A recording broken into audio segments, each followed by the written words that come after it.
Until last week, I thought I knew what my future looked like. I thought I was engaged to a man I could trust. I thought we were building something steady. Maybe not exciting to outsiders, but real solid. But love doesn't crumble with a single scream or a slammed door.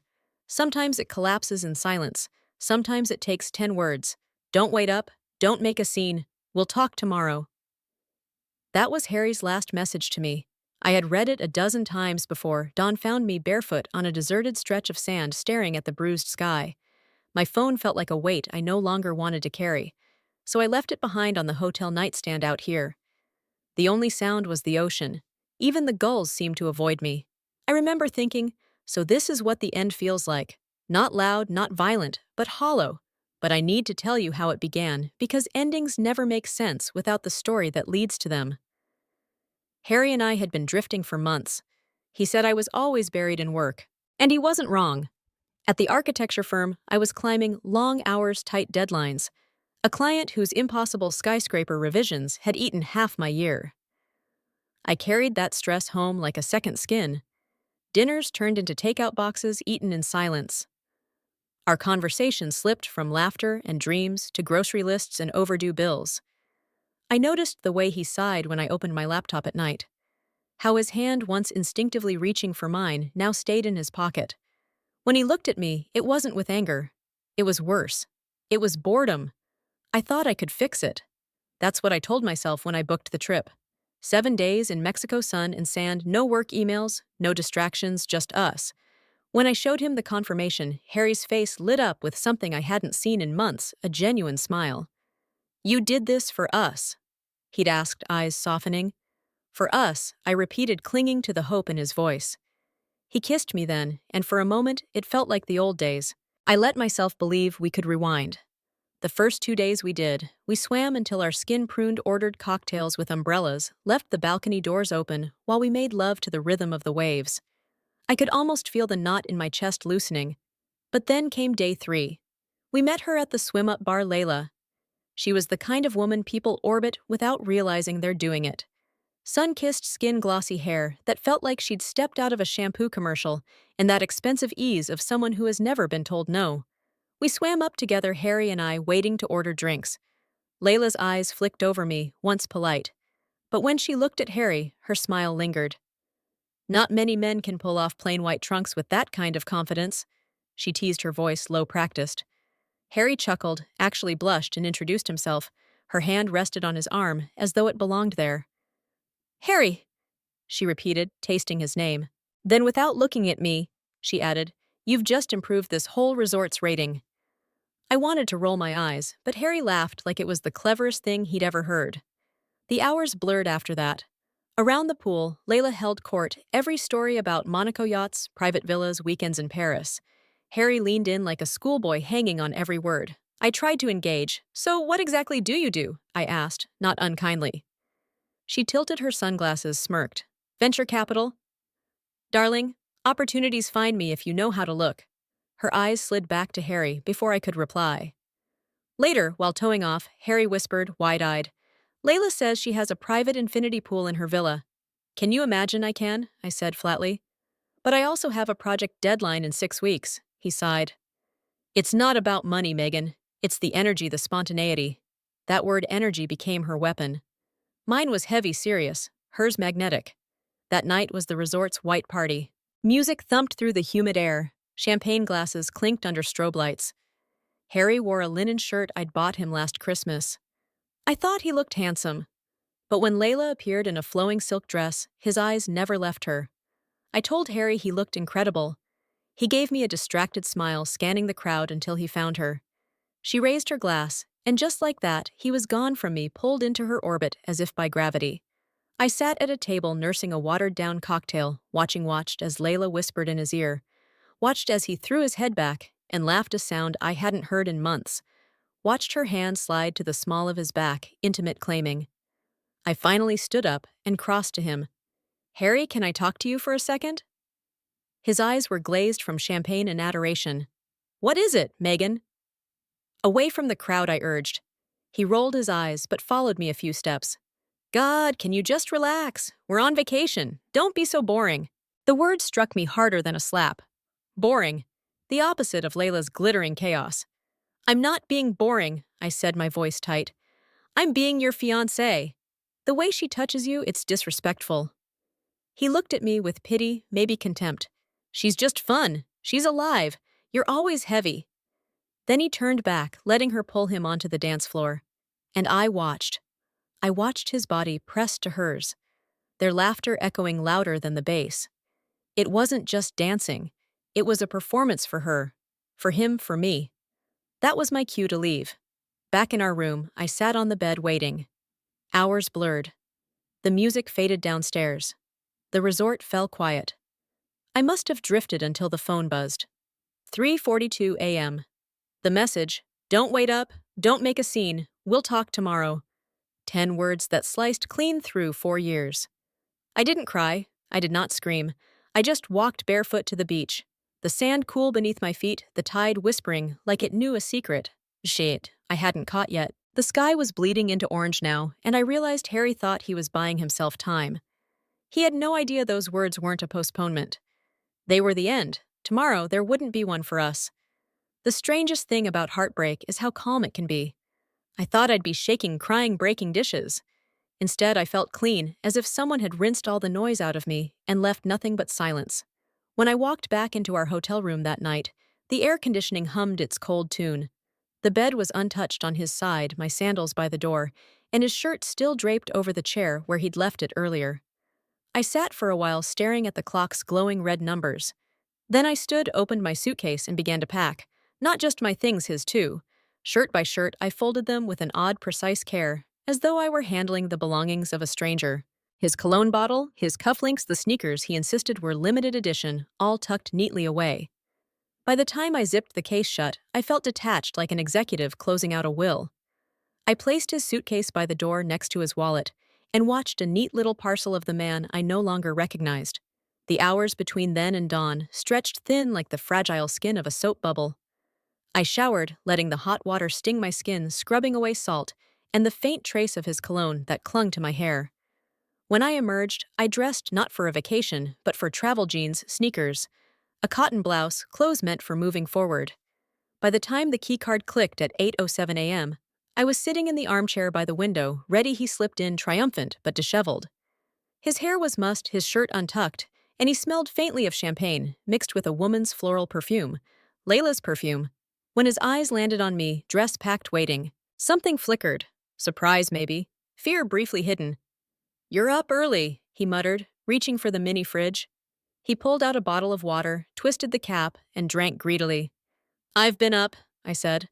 My voice was flat strange, even to my own ears. Something small. Only this wasn't small. "Look, Megan," he sighed dramatically, as if he were weary from carrying a burden. "About last night, it just happened. Okay, she showed me a world you could never give me." There it was, the rehearsed justification wrapped in cheap, profound. I let the words hang in the room, absurd in their cruelty. He expected a reaction, anger, tears, a plea, something to reassure him that I still cared enough to fight. Instead, I stood, picked up his suitcase, and held it out to him. "No." He blinked. "No, what no to all of it? No to pretending this is something we can talk through. You made your choice." My voice was eerily calm, as if I were commenting on the weather. He didn't take the suitcase. His confidence wavered. "So that's it. You're just leaving." "You left last night," I said. It wasn't accusation. It was fact. I set the suitcase down beside him and walked to the door, my own bag slung over my shoulder. I didn't look back at him, at the room, or at the broken fragments of the life we were supposed to share. The door clicked shut behind me, final as a tomb. At the front desk, the receptionist gave me a bright smile. "Checking out already?" "Yes, Megan Jansen, room 412, I said. "I've settled my incidentals. The room is paid through Saturday for Harry Alvarez. Any further charges are his alone." Her smile faltered for half a second, but she nodded politely, typing. "Of course. I hope you enjoyed your stay." "It was very enlightening," I replied. She handed me the receipt. I slid it into my bag like closing the cover of a book. The taxi driver loaded my luggage into the trunk. As we pulled away, I looked back one last time. The resort shimmered in the morning light, all perfect pools and pristine beaches. It looked like a postcard, a fantasy for someone else's life. Mine was no longer here. On the flight home, I stared out at the endless blue. The Megan who had boarded this trip full of anxious hope no longer existed. Piece by piece, she'd been dismantled. In her place sat someone new. Someone who understood that the most powerful response to betrayal wasn't revenge, it was absent schizoids. When the cab dropped me off at our apartment, the key in my hand felt foreign. The lock clicked, and the air inside greeted me with its faint, lemony clean smell. We'd always hated that cleaner, yet kept buying it out of habit. We? The word echoed hollowly. There was no we anymore.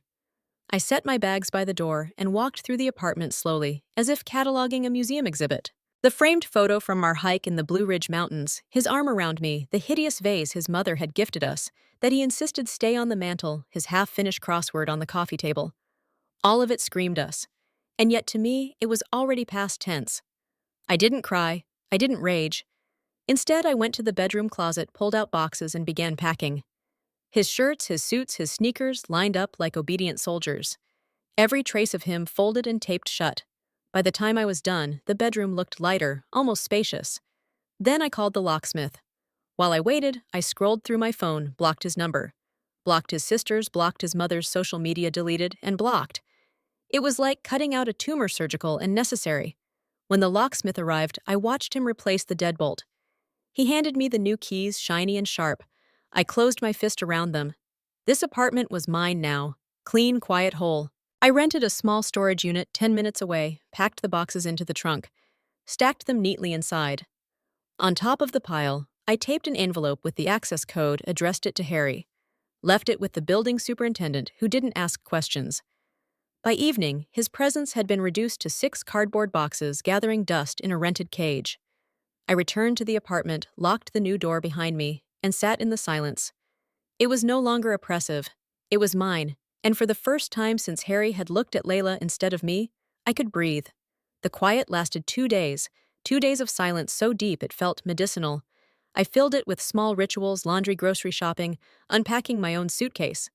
Ordinary acts that for once didn't include him. But then the calls began. The first was from an unfamiliar number. I shouldn't have answered, but habit won. Megan, what the hell is going on? It was Marissa, Harry's sister. Her voice came sharp, accusatory. I could almost picture her pacing her kitchen with her free hand on her hip, already deciding I was the villain. Marissa, I said evenly. Don't you? Marissa, me. Harry is hysterical. He says you changed the locks and stole all his stuff. Is that true? I let her words settle, then replied in the same flat calm I'd been practicing since Mexico. His things are in a storage unit. The access code is with the building superintendent. As for what happened, ask Harry. I'm not adding to his story. She huffed. So you did abandon him. Who does that? You can't just walk away from 4 years. I said, cutting her off gently. And I did. Goodbye, Marissa. I ended the call before she could unleash her outrage. Then I blocked the number. The next day, another number. I almost laughed when I recognized the saccharine tone. Megan, dear, said Carol, Harry's mother. Her voice dripped with concern, the kind she reserved for appearances. We're all so worried. This isn't like you. Surely this is just a spat, couples fight. You don't throw away an engagement over. This wasn't a spat, Carol, I interrupted. My tone was polite, but my spine was steel. The relationship is over. Please don't call again. She sputtered, tried to sound wounded. You're making a mistake, sweetheart. Let's just talk, all of us. Goodbye, Carol. Click. Blocked. Each call was weaker than the last, as though the outrage drained once they realized I wasn't playing the role assigned to me. The desperate woman clinging to a broken man. I wasn't clinging, I was severing. That night, I stood in the middle of my apartment staring at the 6 empty spaces where his boxes had once sat. The room felt brighter, as if I'd rearranged the furniture of my soul. Still, something lingered. Not love, not even grief, just the faint static of old habits. The reflex to check my phone for his messages.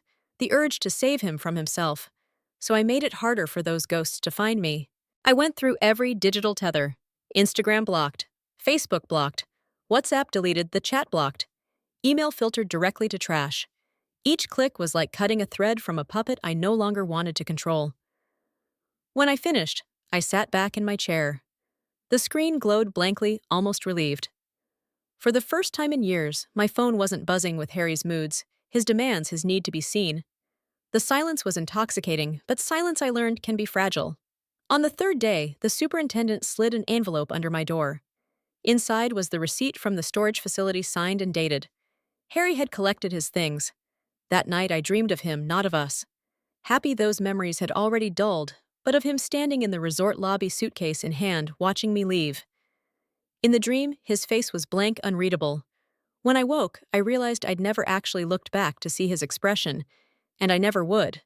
The phone rang again a week later. This time I didn't answer. The voicemail, though, I couldn't resist listening to Megan. It's Ben, came the familiar voice of our mutual friend. Don't worry, I'm not calling about Harry, just checking in. I exhaled, relief flooding me. Ben was neutral territory, a tether to the world outside the collapse. When we met for coffee, he watched me over the rim of his mug. You look different, he said. Different how, like you finally dropped a weight you didn't know you were carrying. I smiled faintly.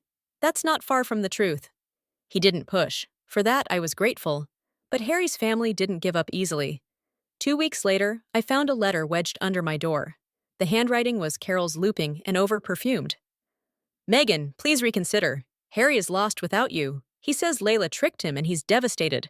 Surely you won't abandon him at his lowest. Marriage is about forgiveness. I didn't finish reading. I tore the letter into strips, dropped them in the trash, and washed my hands. The scent of her perfume clung to my skin, so I scrubbed harder until it was gone. Some nights I caught myself wondering what Harry was saying about me. Was I the villain in his story? Now the cold woman who walked away, did he paint himself as the victim of a cruel, joyless fiancé who couldn't compete with Layla's sparkle? Maybe, probably. But the beauty of silence is that I no longer cared. His story no longer included me, and mine no longer needed him. One evening, as the sun dipped low and painted my apartment in gold, I stood by the window holding a glass of water. Not wine water, simple, clear, necessary. I thought about how strange it was that liberation could look so ordinary. It wasn't fireworks or grand declarations. It was the sound of keys clicking in a new lock. The absence of a name on my phone screen. The soft hum of a space that was mine alone. That's what cutting ties really means. Not anger, not revenge. Just choosing peace over noise.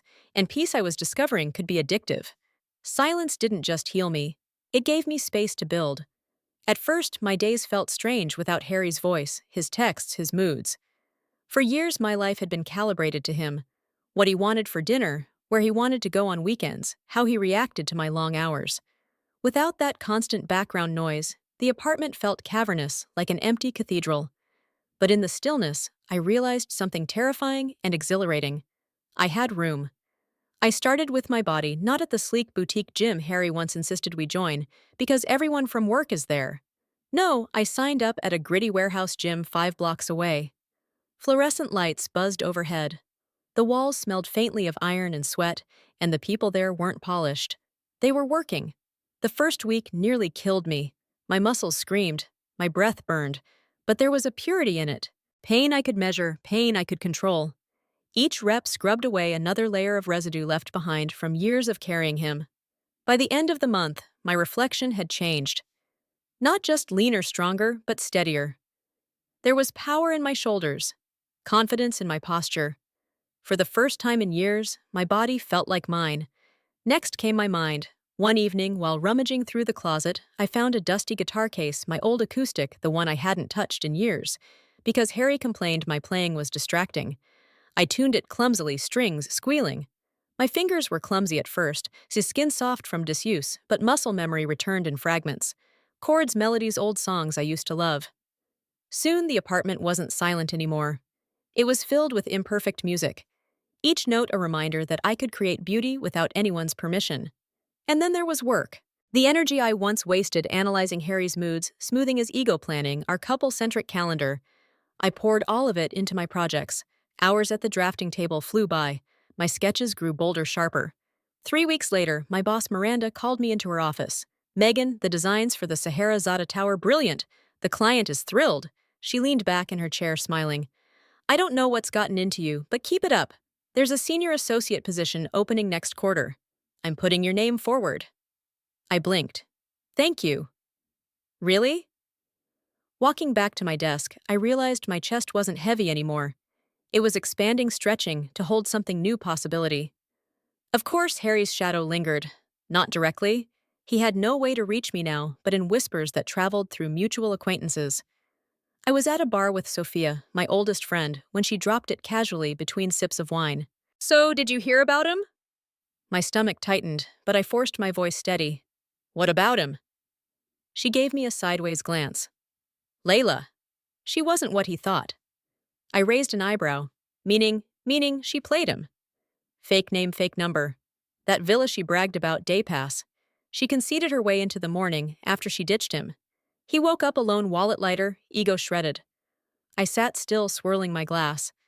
A younger version of me might have smirked, reveled in the poetic justice, but now I felt nothing. Sophia continued, lowering her voice. When he got back, tail between his legs, he found out you'd changed the locks.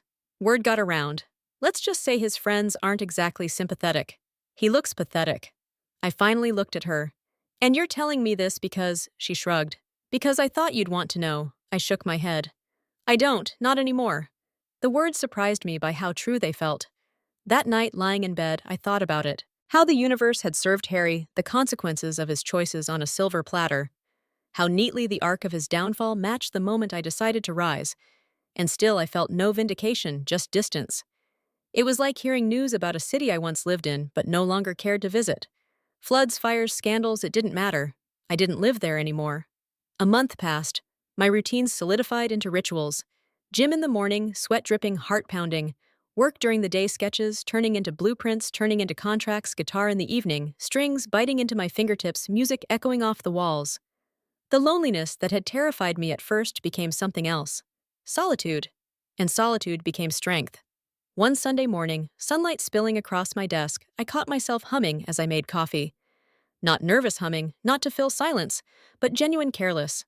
I froze for a moment, mug in hand. When had that started, the realization startled me. I was happy, not euphoric, not dependent on someone else's attention, just quietly happy. I didn't need Harry to collapse for me to rise. I was rising because he was no longer weighing me down. The universe, however, wasn't done testing me. It started with a text from an unknown number. Megan, it's me. I made a huge mistake. Please just talk to me. I stared at the screen, waiting for the sting, the rush of old emotions. Nothing came. It was like reading spam mail. I blocked the number. A week later, another text, another unknown number, another plea. I blocked that too. The silence returned, stronger this time. Then came the voicemail. I was reviewing blueprints one evening when my phone buzzed. I let it go to voicemail. An hour later, curiosity got the better of me. His voice trembled thin. Hey, it's me. Please just talk to me. She was a liar. She used me. I get it now.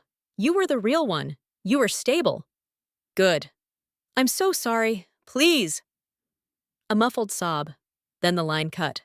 I deleted it. Not because I was angry, because I refused to let his desperation take up space in my life again. You were the real one. That was what he said. Not I love you. Not I was wrong. Just that I was real compared to the fantasy that had burned him. It wasn't an apology. It was an insult dressed as one. I turned off the phone, placed it face down on the table, and returned to my work. As my pen traced clean lines across the page, I felt a certainty settle deep in my bones. The rebuild wasn't about erasing him. It was about constructing something stronger, something only mine. And for the first time in years, the foundation felt unshakable. For a while, the silence held. It was golden protective, like a wall I had finally built around myself. But walls, I learned, can always be tested. The first crack came late on a Tuesday.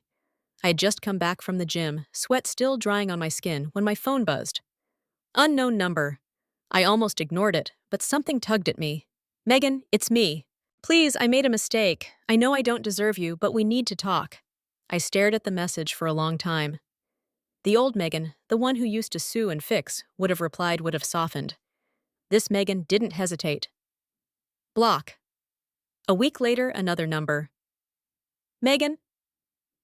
I can explain. It wasn't what you think, Layla. She tricked me. Please don't give up on us. Us. The word felt obscene, like graffiti on a clean wall. Block. Then came the voicemail. I was at my drafting table tracing lines with calm precision when the phone buzzed again. Another unknown number. I let it ring out. Minutes later, the notification blinked. I should have ignored it. Instead, I pressed play. Megan! His voice was thin, trembling like a child caught in a storm. Please just talk to me. She lied. She used me. I see it now. You were the real one. You're stable. You're good. I was stupid. I'm sorry. A sob cracked through the line, then silence. I deleted it. You're the real one. Not I love you. Not I was a fool. Just that I was safe, dependable. A consolation prize after his fantasy crumbled. It wasn't love. It was survival. And I refused to be his lifeboat. But desperation has a way of escalating. One evening, after a brutal leg day at the gym, I walked into the parking lot. Muscles aching, endorphins buzzing in my veins. The night air was cool, carrying the faint hum of traffic. And then I heard it. Megan, my name raw and desperate, ripped out of a throat I once kissed. I turned.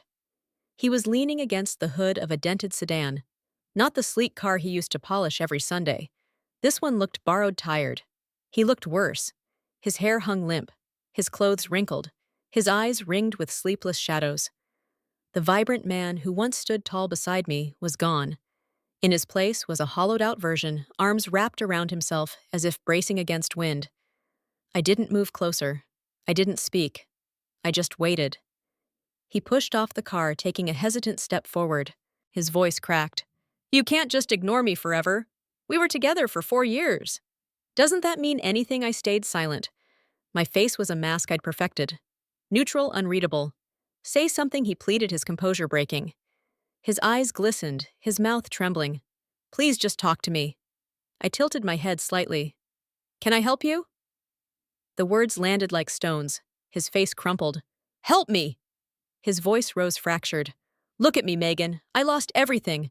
My home, my friends, you. She was a monster, a liar. I was blind. And now I'm nothing without you. He took another step closer, his desperation thick in the air. He was waiting for me to fold, to rush into his arms, to remind him that he still mattered.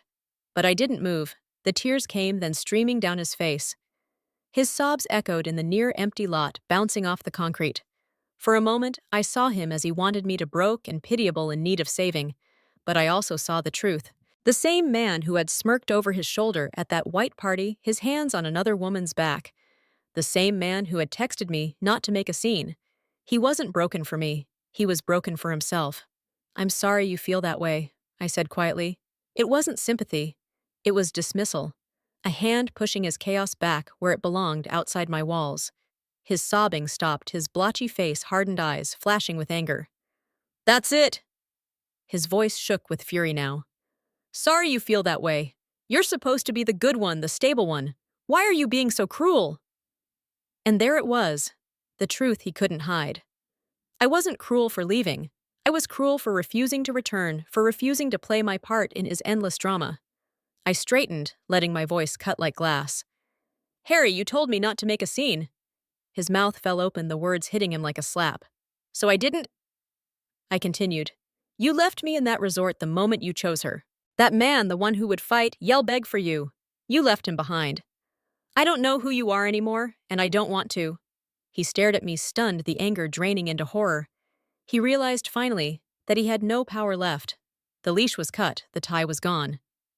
Megan. His voice was small now, barely a whisper. We're done. I shook my head slowly, almost pitying him. We've been done. I just moved on. You should try it.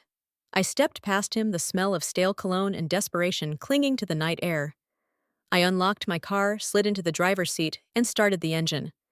I didn't look back as I pulled away, leaving him standing under the dim glow of a flickering streetlight. For years he had been my world. Now he was just a lonely figure in a parking lot. And for the first time, I understood the power of indifference. I thought the parking lot would be the last time. That after he saw the wall in my eyes, he'd finally understand. But desperation doesn't fade easily. It mutates.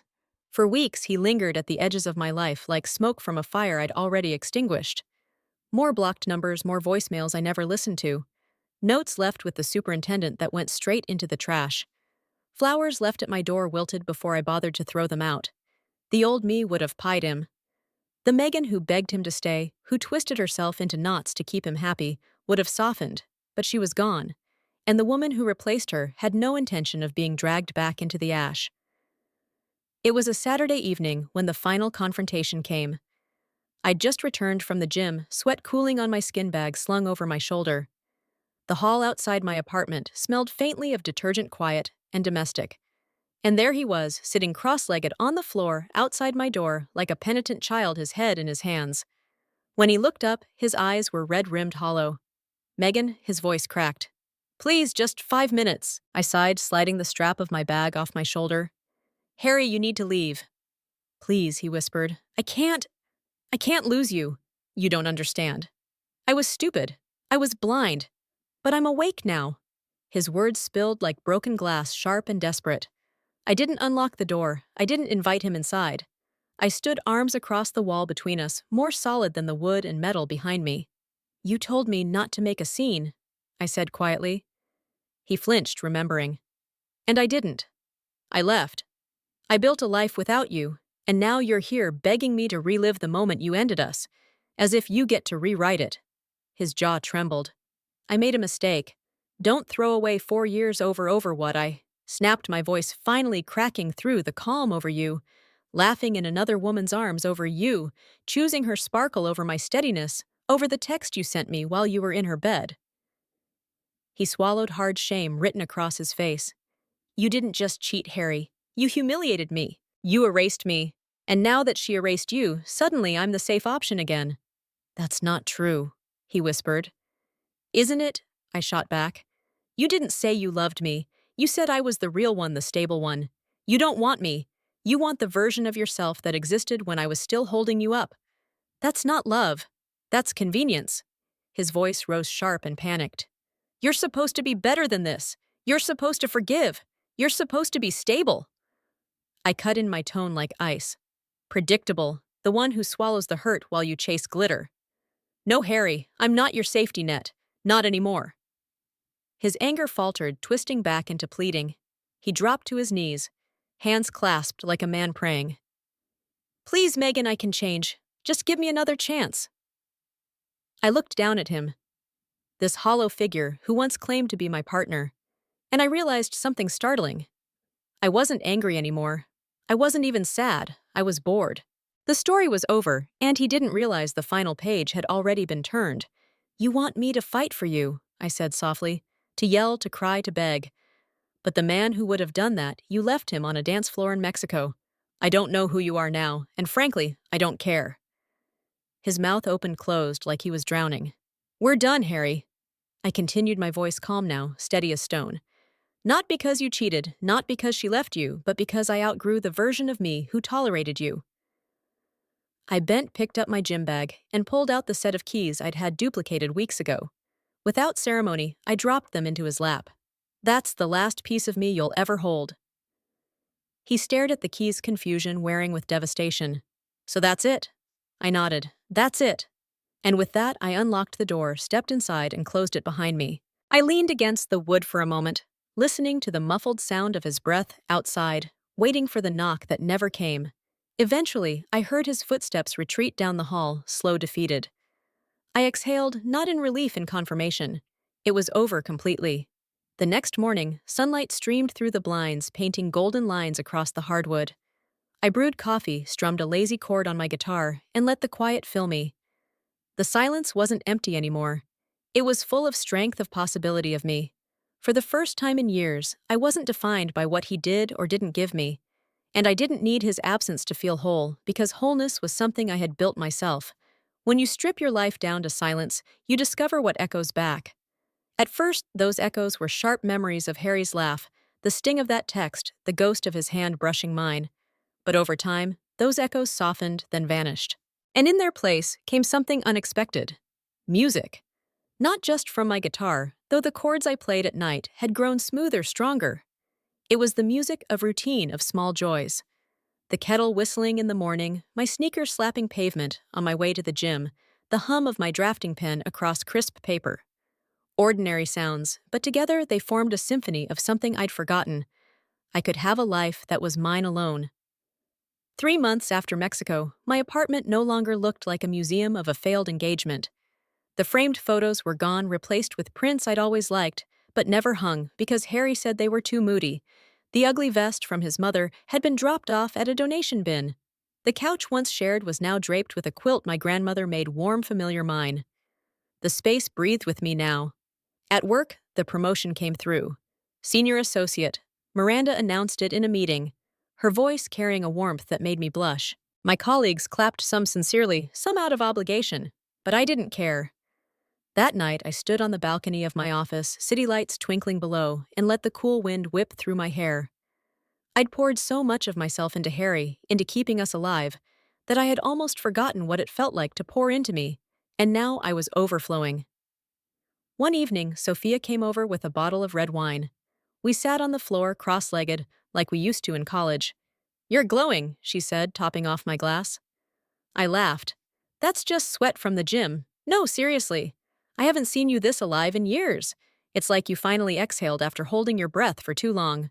I thought about that, about the months I'd spent suffocating under Harry's constant hunger for more excitement, more sparkle, more energy, and how now breathing felt effortless. "Maybe I finally realized I don't need someone else's air to survive," I said. Sophia raised her glass to breathing. We clinked, and I felt the truth of it settle deep in my chest. Of course, Harry's name still floated around in whispers. Mutual friends mentioned him sometimes, unable to help themselves. "He's not doing well," Ben told me one afternoon over coffee. "Job's shaky, family's frustrated with him. Word is he's moving back in with his mom." I sipped my latte, expression neutral. "I'm sorry to hear that." Ben blinked. "Really sorry, in the way I'd be if it rained on someone else's wedding day," I said. "It doesn't touch me. Not anymore." And it was true. The knowledge didn't tighten my chest or spark vindication. It was just data about a man I once knew. One Saturday morning, I sat on my balcony with my guitar in my lap. The sun warmed my bare feet. The city hummed faintly in the distance, and for the first time in a long while, I let my mind wander to the future. Not the future Harry and I had once sketched in late-night conversations, house kids' vacations we never took. My future. I imagined projects I wanted to design, places I might travel, maybe even people I might one day let into my life again. The thought didn't scare me. It didn't even ache. It just glowed softly like a lantern lit for some unknown traveler who hadn't yet arrived. Later that evening, I found myself writing in a notebook I hadn't touched in years. Words spilled without pressure. Not about him, not about losses, but about strength, about how endings can sometimes feel like beginnings in disguise. And I realized that was the real twist of it all. The story I thought was about Harry's betrayal was actually about my rebirth. A week later, I passed by the same beach from a photograph Harry and I once loved. Blue Ridge Mountains in the background, us smiling in the foreground.